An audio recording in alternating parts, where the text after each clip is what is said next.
सध्या सायबरचे मोठ्या प्रमाणावर गुन्हे दाखल होतात आणि त्याच्यामध्ये पर्टिक्युलरली शेअर मार्केटमध्ये गुंतवणूक केल्यास मोठ्या प्रमाणावर परतावा मिळेल या नावाखाली जे काही गुन्हे दाखल होतात त्याच्यामध्ये व्हॉट्सअप ग्रुपमध्ये मेंबर केलं जातं आणि त्याला वेगवेगळी आमिषे देऊन त्यांना वेगवेगळा व्हर्च्युअल म्हणजे आभासी झालेला नफा दाखवून अजून गुंतवणूक करण्यासाठी प्रवृत्त केलं जातं आणि त्याच्यामधून अधिकाधिक त्याच्याकडून गुंतवणूक घेऊन त्याच्या पैशाचा फ्रॉड केला जातो.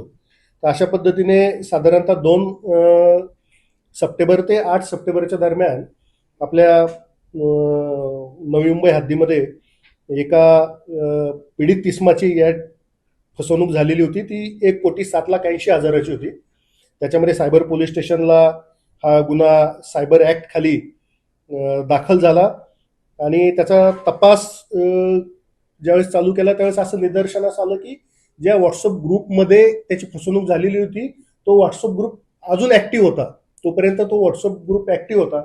मग आमचे सायबर पोलीस स्टेशनचे विशाल पाटील पी.आय. आहेत, आमच्या सहाय्यक पोलीस आयुक्त प्रेरणा कट्टे मॅडम आहेत आणि त्यांची जी काही सर्व टीम आहे यांनी हे जो ॲक्टिव्ह व्हॉट्सअप ग्रुप आहे त्याच्या संबंधीने तपास केला आणि तपास केल्यानंतर हा ग्रुप पुण्यामधून काही लोक ऑपरेट करत आहेत असं निदर्शनास आल्यानंतर पुण्याला त्यांच्या ठिकाणावर जाऊन तिथे छापा टाकून तिथून 2 इसमांना त्या ठिकाणी ताब्यात घेतलं.